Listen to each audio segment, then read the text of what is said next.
Hello and welcome to the Retail Journey Podcast. I'm one of your hosts, Charles Greathouse. And I'm one of your hosts as well. I'm James Harris, and today we are talking to Shailen Smith. Shailen is the CEO of Raj Group, and Raj is a heritage brand established in 1939 in Panipat, India, specializing in carpets, rugs, and other floor coverings. Thank you so much for joining us, Shailen. Thank you so much, James and Charles. I think it's both an honor and a pleasure to be part of this podcast. And thank you so much for thinking of me and including me here. Absolutely. Yeah, you're our first guest to travel, across an entire ocean just for the podcast here in Bentonville. What a treat. No, but welcome to Bentonville. I know you just arrived for this trip. I hope you get to enjoy the wonderful place that is Bentonville, Arkansas, and get to see some things while you're here. Crystal Bridges being one of those that will be fun, especially given some of your background, which I'd love to share with our listeners because your journey to retail was a little bit less traditional. Absolutely. I think I'm really looking forward to exploring the city and seeing a little more of it. Definitely, I think I'm looking forward to the museum walkthrough in particular, because I believe there's a beautiful collection there. And it's also pretty close to how I feel about knowing and understanding a culture and a space is really through a museum. It has a lot to do with the background and where I'm coming from. I'm a trained museologist and I specialized in museum sciences. If I were to simply explain it, when an archaeologist's job is over, the museologist's job begins. I like that. So the moment the artifact is pulled out of the ground, it's really the job of a museologist to give it both context as well as give it content and give it a new home so that whoever is then interacting with the artifact really knows where it's coming from. And that's how my journey really started with Raj, is because there was something beautiful in handcrafted that was sitting there in Panipat. But in order to give it context and some content, I think there was a lot of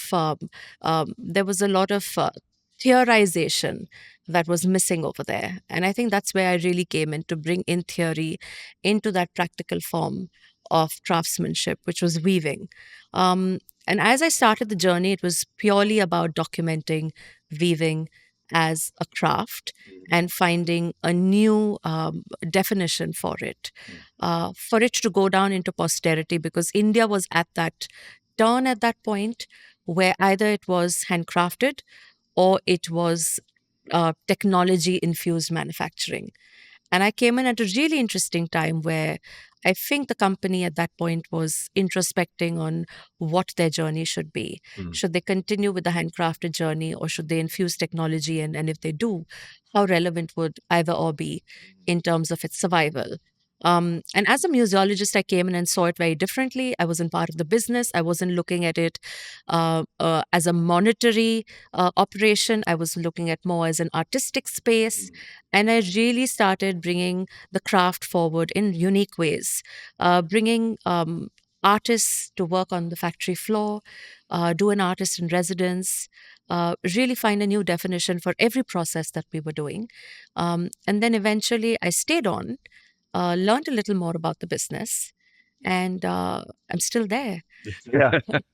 Turns out pretty good at understanding the business, figuring out how to grow. And in this kind of space, being able to inspire a customer in a pretty rapid way. And then, from afar, being inspired is one thing. And then as you get closer, the better, texture, the better depth of artistry within the product really reveals itself. And that's what I've been most impressed with Raj, overall, as we've gotten to know each other.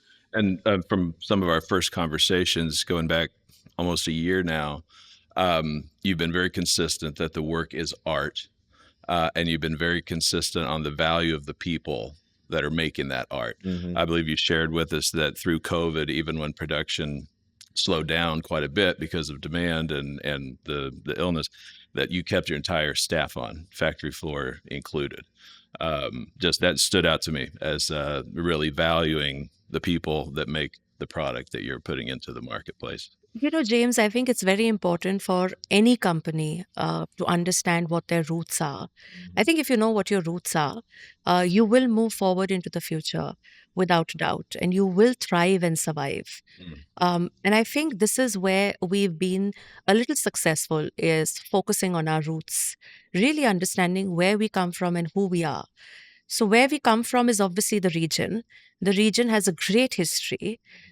Historically, the city of Panipat in ancient and medieval India has played a very pivotal role in shaping the geographical map that we see today of India.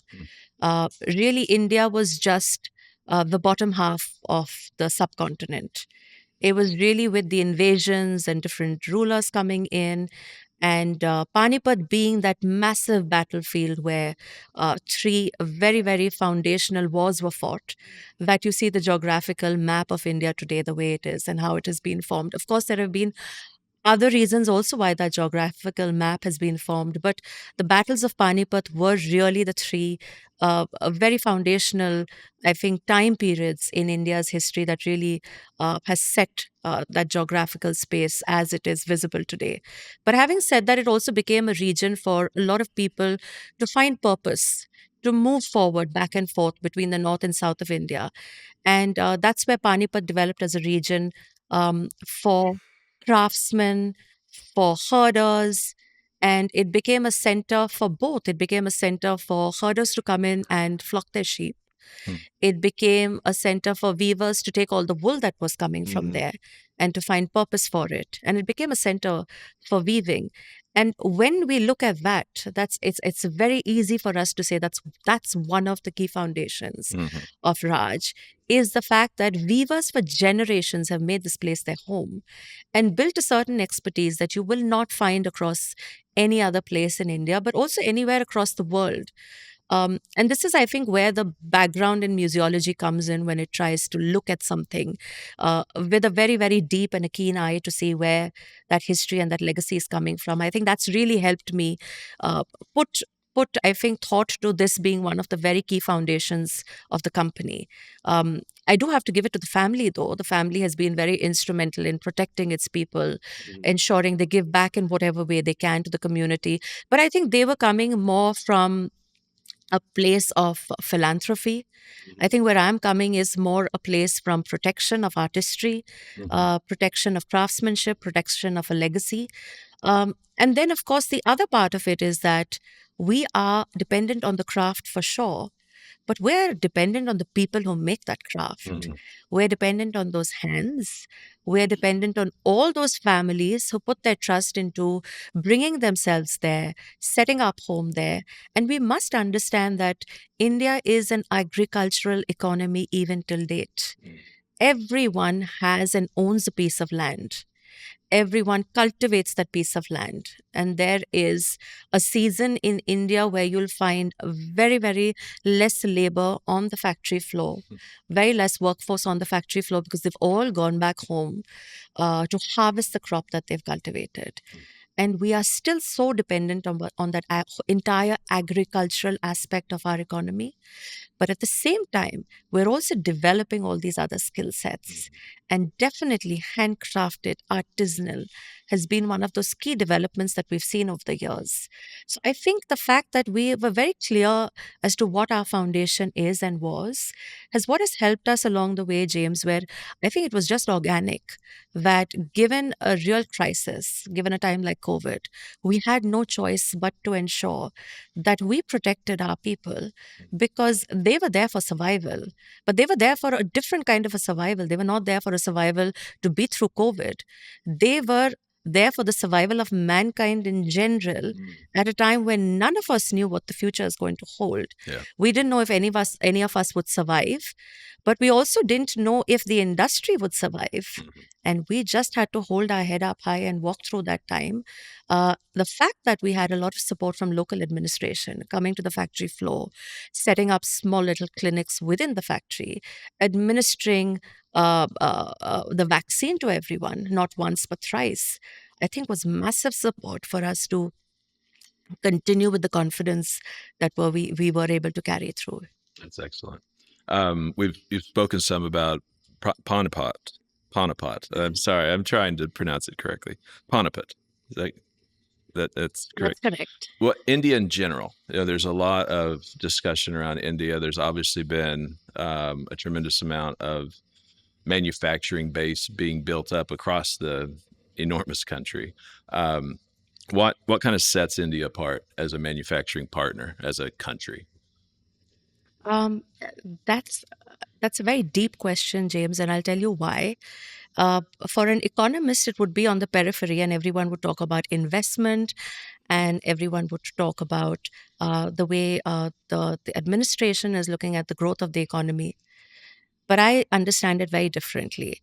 We've been independent as a country only for um, not even a century yet, a little less than a century. Yeah.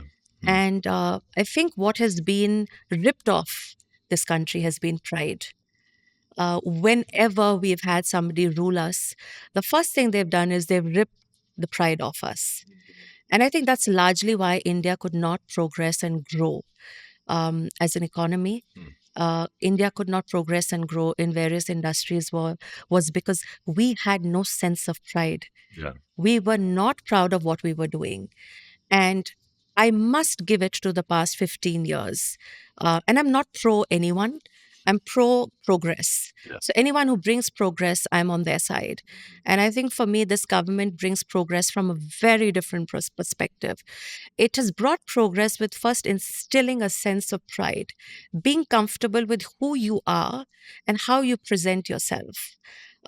And I think that sense of pride has really helped smaller industries, smaller regions look at themselves as unique and therefore invest back in themselves for growth.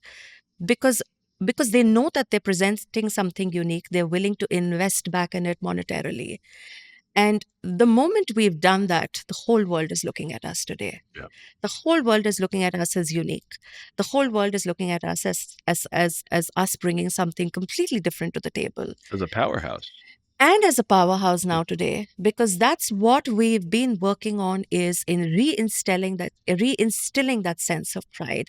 And I'm actually I'm a little proud to say that, James, this is also something that when I joined Raj and with a very different agenda, I think the first thing that we said was that we want to instill a sense of pride in what our craftspeople do.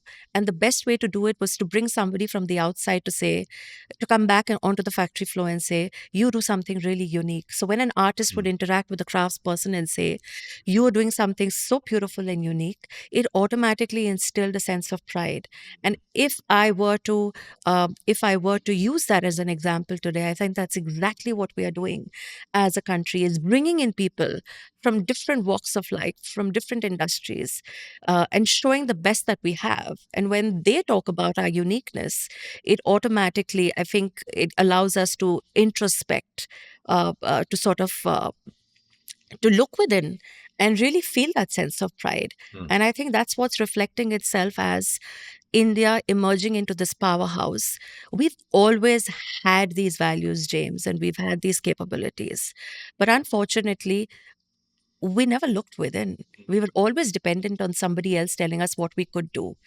It comes a lot with being ruled, I think, for centuries and decades. Sure. But today, as we independently walk through, it's something that we're doing ourselves. And because it's something that we're doing ourselves, we're able to open our doors for investment. We're able to open our doors for growth. And the most interesting part, James, is that while we are looking at it, external sources of investment, we've also become a country that is looking at reinvesting its profits back into our own personal growth. And if I were to equate that, today Raj is a company where our profits are not measured by uh, our profits are not measured by a percentage or a margin.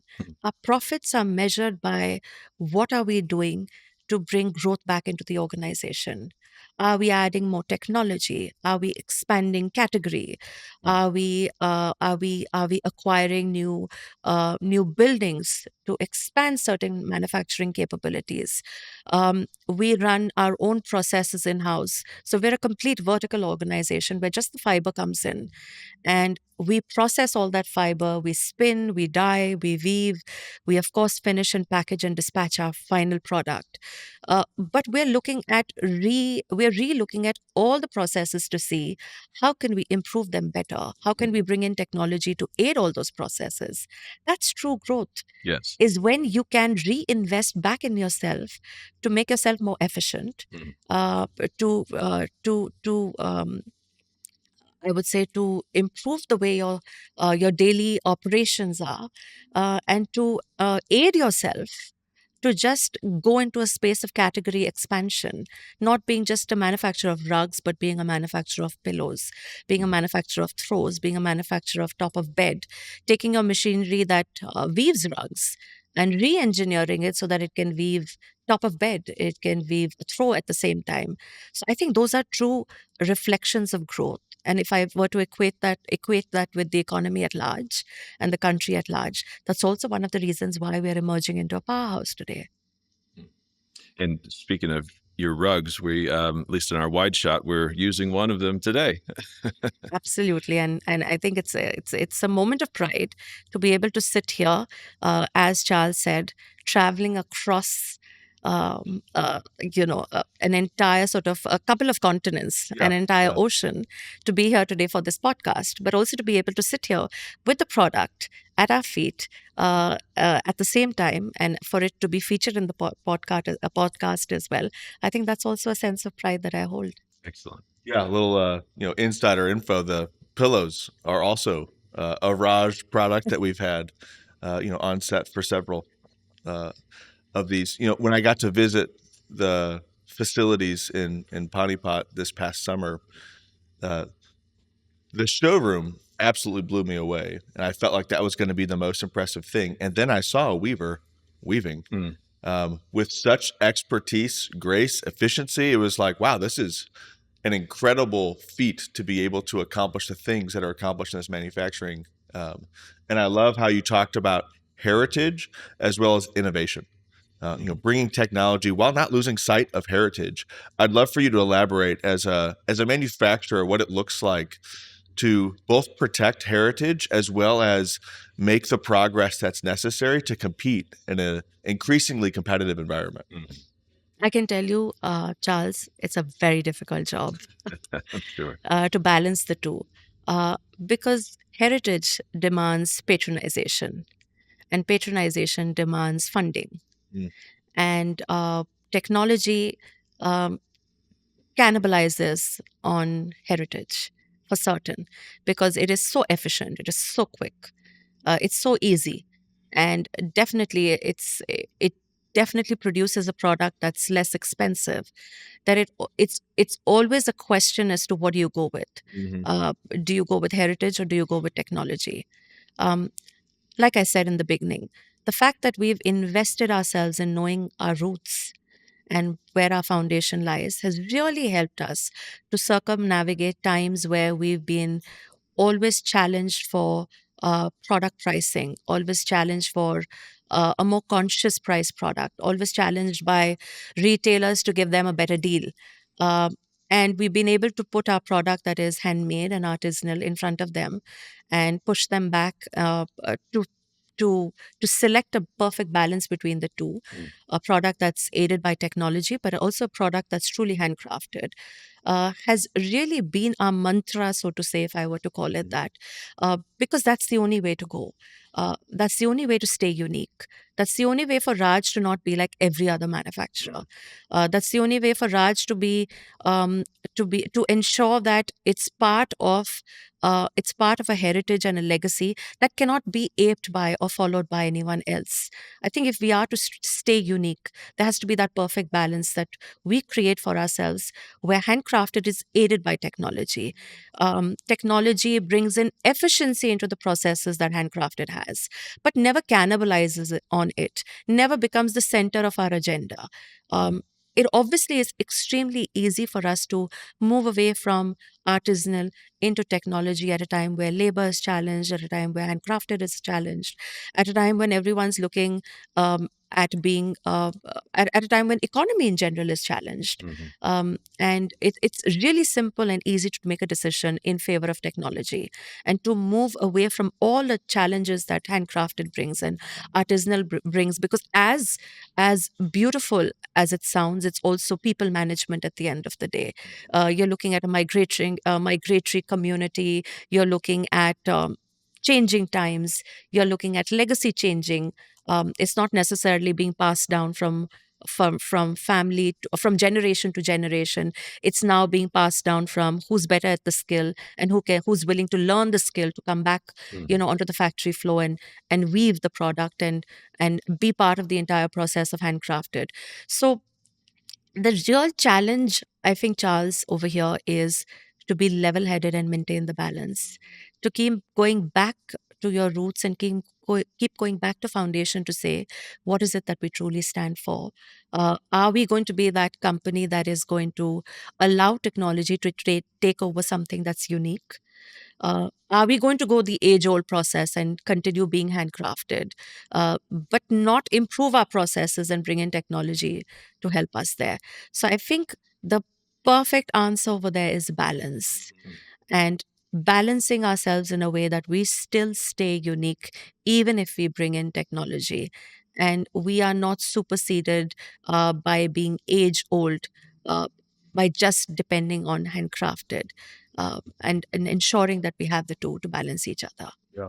I love that. Yeah, from a customer point of view, being able to access something that's unique is can be a challenge for a lot of customers who can't afford or don't quite understand the value of what they would be able to acquire. Walmart tends to serve this need very often. At the same time, the bitterness of poor quality will always outlast the sweetness of a good deal. And so the balance of quality and value is one that every merchant fights aggressively on behalf of the customer to go insert as much value as possible. Some find themselves a bit short-sighted on simple price, but at the end of the day, the customer will vote with the like, hey, I bought this thing, it was very cheap, and yes, it was very cheap, and I'm not doing that again. You don't make that mistake so many times. I'd love with online reviews, you can't afford to.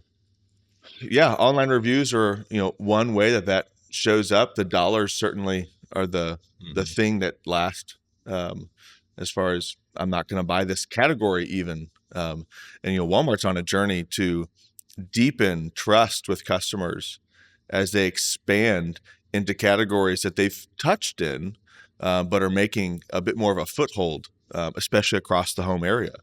And so I'd love to hear your, counsel to those that are fighting on behalf of the customer, want to bring heritage. There's a certain set of customers that understand true heritage and would never want anything that wasn't truly all the way handcrafted. And there's the others that love that sort of inspiration. And I recall across your showroom, here's one that's like 100% all of the things artisanal. And then here's how we make that more affordable as well. But yeah, I'd love to hear your sort of counsel for those across retail that are trying to fight that balance of value as well as uniqueness. Charles, I think the key word here is understanding. When you put that question out there for me, you said that the customer does not understand the product. I think that's the key word there, is what we fed the customer with. We must understand that advertising, manufacturing, all of them play a very key role in customer choices. A customer does not know what's out there until somebody packages that and tells them what's available for them to buy off the shelves, or what's good for their homes, what's good for their personal health needs, what's great for their skin, what's good for their hair. It's pretty much like the beauty industry went through a revolution where everyone was talking about a perfect body type, everyone was talking a perfect skin type, everyone was talking about a particular hair type. And suddenly the entire beauty industry was revolutionized when someone said, who is making these beauty standards and why are they making these beauty standards? Is it to sell a product, or is it what human beings are framed out to be? And if you look at human beings from across the world, we're all so different. We could be from the same home and yet we'd all be so unique looking. The same DNA, but yet so different, right? Yeah. And I think that's exactly how we're looking at the entire industry for home today. We're looking at what is selling and why have we been selling this? Why have we been feeding our consumers with something that is so unnatural, that is so plastic in many ways? We're talking about conscious manufacturing, we're talking about sustainability. But these are not customer choices. The consumer has never known any better because that's all they've been fed with. Right. So, if we are to talk about understanding, we are to talk about education, and we are to talk about the right choices, I think it's something collective that we had to do. You know, India today is emerging as an industry, as a manufacturing industry, to support the needs of consumers and brands across. But we weren't ready about a decade plus back. We weren't there to service these needs. So, if we are questioning it today, we were also ill-equipped back then to participate in this whole requirement and the need that home had in general. And there were other regions who were willing and participative and out there. They were not able to give a handcrafted product, but they were able to give a beautiful, cheap, machine made product that serviced the needs back then. Today, the consumer has had enough of that. Today, the consumer is questioning everything. But the consumer is questioning everything because brands are questioning everything. Manufacturers are questioning everything. Manufacturers are there to say that there's something else for you. You don't have to necessarily rely on this.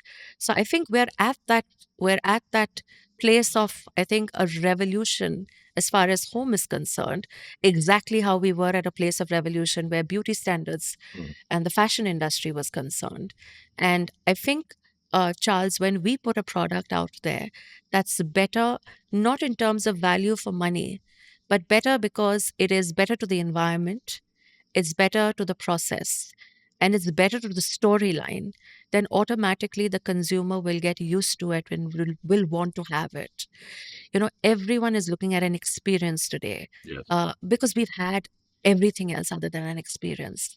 I think as a human race, we've focused on everything other than the experience itself. So people are turning towards spirituality. People are turning towards finding new purpose in life.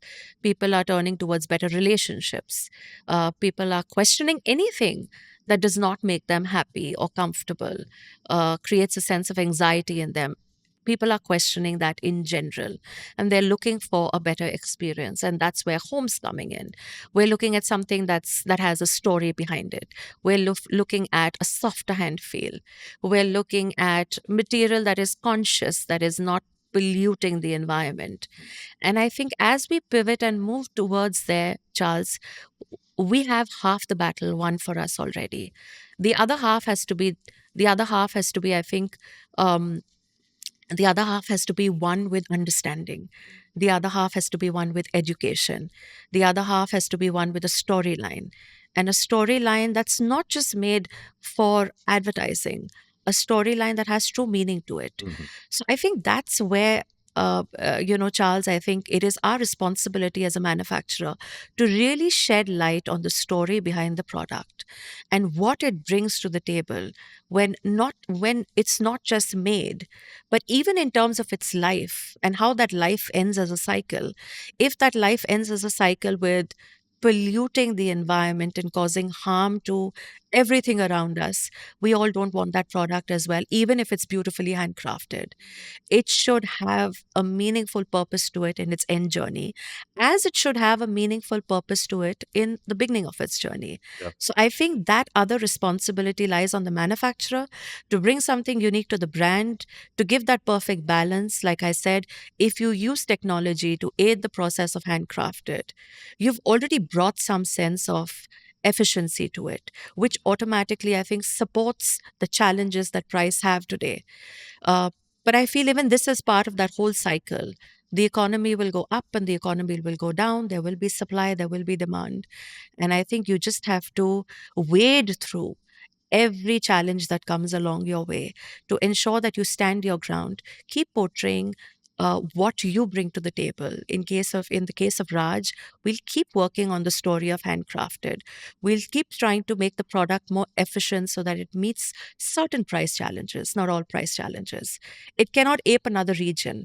We cannot be as efficient and as a machine made, but we can definitely be the best version of ourselves. Yeah. Well, and the authenticity of a product that was good for the environment, good for the people that made it, as well as good for those that are going to put it in their home for, hopefully decades. I believe that the transparency of the reality of cheap goods, that bitterness of something that doesn't last, is far more known today than it was, 15, 10 years ago. And I see the customer moving in the direction of, I don't actually want as a pillow that's going to last 6 months in fine condition, 9 inadequate, and then from there, sort of awkward level of quality in my home. I'd rather have something that I know I'll be able to stand behind. Yeah, something of value. Yeah. So you've spoken about some of the, I would say, values of Raj, and undoubtedly yourself, of sustainability, really valuing the craft and the art and the people and the hands that make it. What other values really drive you personally and Raj as an organization? Personally, James, I think the value that drives me every day and that keeps me grounded is that, I'm a believer. I believe that there is a higher power that drives all of us.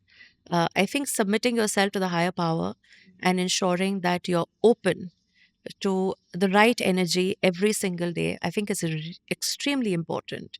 It's something that keeps you grounded. It's something that keeps you level headed. And it's something that really circumnavigates through all the anxieties that one can have through the entire day, personal or professional. So I think for me, that's what drives me, is definitely the belief in the presence of a higher power. Something that I can submit to and ensure that I'm the best version of myself every single day. Um, and for Raj, I think it's the same. Yeah. Raj submits itself to the process, to the people, and definitely submits itself to whatever it's done to the environment for decades of manufacturing, is trying to undo it in whatever way possible. So if it means investing in better sources of energy, if it means cleaning the water that we consume for all our wet processes, if it means repurposing water bodies in and around Panipat that have dried up at their source, if it means tree plantation, if it means investment in sustainable material and a sustainable supply chain, no matter how much that burdens us every single day, and it's such a difficult journey to walk the path of sustainability. I always say sustainability requires one investment, and that investment is not resources. That investment is intent. Because only if you have the intent can you circumnavigate all the challenges that you'll have with walking the line of sustainability, because it is such a resource investment process. It is absolutely every single day. It is a true challenge to be able to walk that path. So I think Raj as a company submits itself every single day to the process, to the people, and to the planet. And through that submission, I think that's what takes us forward. That's also our future vision.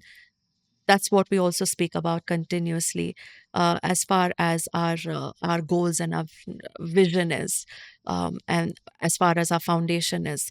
So really, that submission, I think, on a personal level, and that submission as far as the company is concerned, I think submission is very important in today's time, because I think that's what leaves you open to everything that happens and everything that is a challenge every single day.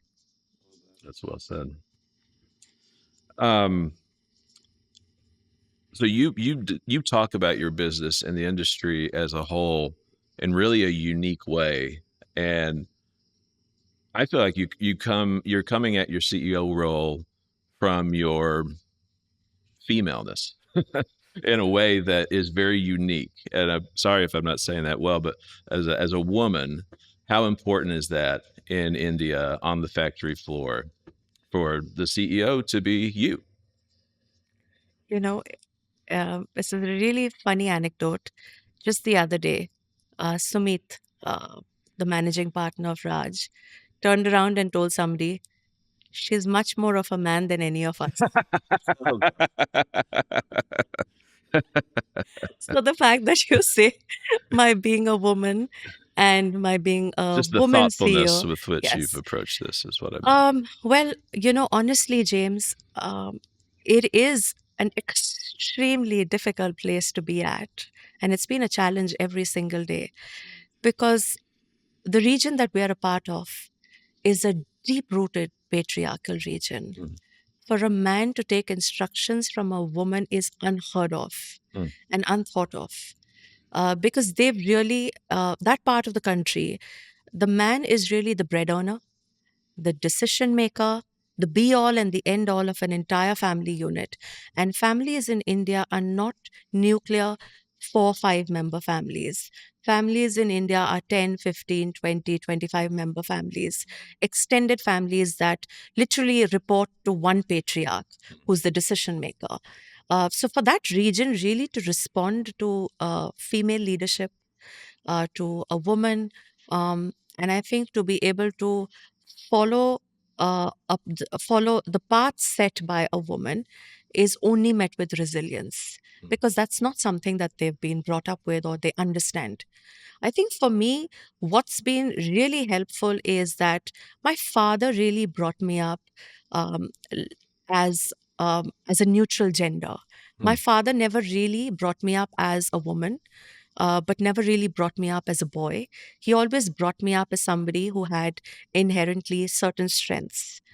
And I think that's something that I always recognize myself with, is strengths, not as a gender, to be honest. And I think that's really what helped me in this role, is also for me to really blend in with this group of very strong Indian patriarchs, find my path and find my way, was only a journey that I think I was able to undertake because all my life I had an upbringing of being a very neutral individual in terms of skill sets are concerned and skill strengths are concerned.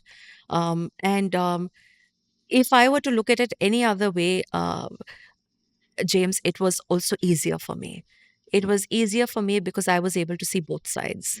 I was able to read them for what they are and who they are, maybe because of the little background of history, legacy, geopolitics that I understood from, my background education. I was able to understand where the men were coming from and where that patriarchy was so deep rooted and coming from. And then I was able to obviously use the feminine part of my gender to kind of probably soften certain aspects of how we operate, how we run the organization, how we look at ourselves. I was also able to use that part, I think, to rebrand ourselves in many ways. For years, I think that company was being run by only men. And here I must give credit to Sumit, because I think Sumit has been very instrumental in allowing me to have my own path, um, allowing me to I think see things in a different way, allowing me to redefine a lot of things that were essentially set in tone by his family. It's a family owned business. Um, and I think that uniqueness of flexibility that he has as an individual has paid well off for him, because it's allowed me to really create a new path, a path that's less resilient, a path that's more open, but a path that's also modern and has its own definition. Because if I were to look at family-owned businesses and legacy in general in India, they're very, very typical and set in their own ways and rigid in many ways. Rigid to change, rigid to evolution, rigid to new ways of thinking, I would say. And I think those are the areas that I feel, James, been able to bring in, is a sense of difference, um, because the company has been open to it. The managing partner and Sumit have been open to it. I've been able to bring that difference in. Yeah. I've been able to bring a different way of running the organization, new definition for how we see handcrafted and the journey at large. So I think less to do with the fact that that I am a woman, not was. I almost forgot that, yeah, that I am a woman. But I think more to do with James, the way I was brought up as a child by my father, that has really, I think, aided me in this leadership role that I have as the CEO of the That's company. a really beautiful story. I can only hope that I'm bringing up my daughter in a similar manner. No, I think all fathers and daughters have a really unique relationship where the father brings in, I think, the male gender of understanding life, and the daughter brings in the female gender of understanding life. And when both the father and daughter share a beautiful relationship, this understanding crosses over and really leads to the evolution of a very strong woman. So I feel blessed that I have a father who is participative in my upbringing. And I'm sure every father who's participative in the upbringing of his daughter is doing something so unique and beautiful for a future generation. And here is where I would want to plug in a little bit more is our agenda at Raj. Number one, of course, that the company is led by a woman, but also for us to have more women being part of the factory, more women being part of operations, not at the administrative level, but really on the shop floor, on the factory floor, walking shoulder to shoulder with men on a lot of male driven processes is a really important part of our journey, James, because the woman is the heart of the family. And if the heart turns and changes, it sets trend for the next generation to be very, very open and unique in their way of thinking. And if we are to break barriers in general, the women have to be stronger in their approach. So, while we're talking about the whole beautiful father-daughter relationship and bringing up girls to be these wonderful independent women, I think at the same time, the existing group of women that we have, if there's a little bit of a push, and especially at the region that we come from in Panipat, if there's a little push to aid them in their sense of independent thinking and belief, it automatically changes the entire family structure that currently exists for us to be able to help a new generation Their of expectations individual would be thinkers, different, right? expectations, Yeah. and how they respond to this whole understanding of patriarchy at large. It's beautiful, and having been and seen your leadership as well as the team at large operate, the beauty of this sort of diversity of thought and execution is a very holistic team, very intentional movement across everyone, and a tremendous amount of respect across the team. Really enjoyed seeing it, and have incredibly high hopes for how Raj will continue to innovate and bring depth to every product that you guys create. I appreciate that, Charles. We're only as good as the partnership that supports us. Here, I'd like to give a little bit of a pivot and say that, when we have a partnership like High Impact, who is willing to invest in our belief and support us, I think those partnerships really matter because that's the symbiotic relationship that can really make a manufacturer who's sitting in some part of India successful in a totally different part of the world, where they would be completely unknown. Their process would be completely unknown. I think to be able to carry that story and that journey forward, Charles, to be able to recognize it, you've made just one trip to Panipat, but to be able to have the good sense and understanding to absorb all of that on the factory floor, I think is unique in itself. So I think the organization here, the fact that you all are able to look at manufacturers as unique as they are, to be able to literally cherry pick them, I would say, in so many ways and represent them, I think is also unique and very interesting. And to give a platform like that for us to express ourselves, for example, to have me today on a podcast and really talk in depth about who we are, what we do, why we are here, and what makes us so relevant is also very unique, James. Well, we're honored that And likewise. you've entrusted us with a portion of your business here in Bentonville, Arkansas, and definitely honored that you joined us today. I think it's both ways. Likewise. Yeah. Well, we have a lightning round, which is how we tend to wrap it up. which gets into a couple of questions in somewhat rapid succession.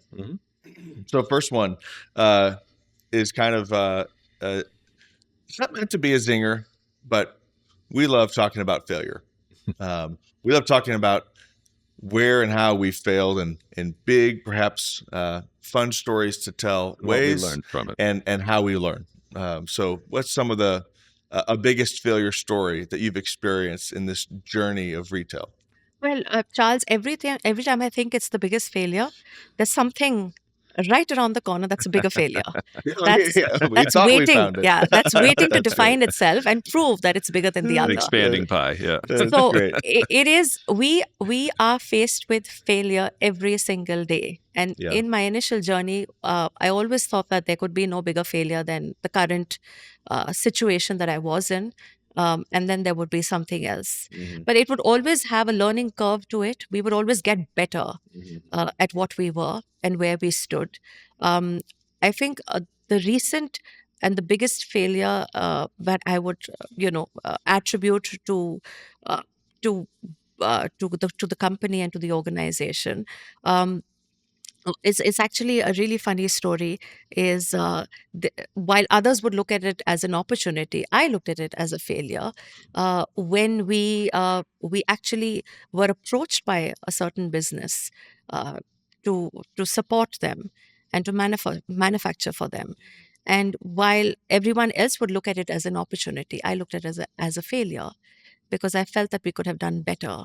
And because we were at a position where um, uh, we were pressed against um, uh, certain financial conditions. We were pressed against manufacturing not being adequate, and we had to sustain and support the entire team on ground. Is we had to accept that brand and we had to accept the manufacturing for them, and in some ways go down a little on our values, on our set values, and that for me is a big failure, is that you had to compromise a bit of your values to take on to take on a brand to manufacture for them, because you had to keep yourself, sustain yourself every single day to move forward. Yeah. I think those for me, unfortunately, Charles, are bigger failures than failing at a production delivery, failing at a quality standard, failing at um, commitments made in terms of sampling, failing on, a certain, what do you say, one of our factories shutting down, failing on purchase of machinery that didn't work in our favor, and we've lost we've lost some financials over there. So I think those failures really are lesser failures. The failures for me are when you have to let go of your values and bring in someone because there isn't anything better that you could think of. And interesting, as all of them learn to pretty rapid learning and then progress.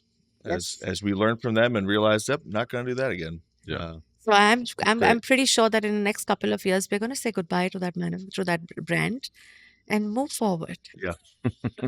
I think we've all been there in different ways and shapes and forms. In the last year, what's been just one thing that stood out to you as like a revelation or a learning that you've incorporated? James, we went through a little bit of a curve last year, and I really thought that we couldn't overcome it. Um, and this was a personal challenge that the company had. Unfortunately, I'm not privy to detail it over here on this podcast. And I really felt that we couldn't come through. And I felt that would break us. But it actually strengthened us. It made us introspect, look at our own processes, and find a new way of reinventing and running ourselves. And that honestly has given me so much strength as a leader after that. It's added so much to my leadership role. It's added so much to Sumit's leadership role that it's literally put us on a path of uh, growth and at an express rate. What we would have thought of would be our vision for the next 5 years has actually been our vision over a year. Wow. So that has been a really interesting event that happened to the company, which brought us all down personally and as a company, but also pushed us all right back on our feet. Amazing how that works. Yeah. I love that. All right. And last one. What's something you're reading lately? And if it's reading or podcasts, what's some, content you're consuming that you'd like to share? So there's this book that I'm reading called Hidden Forces. All right. It's a book on spirituality.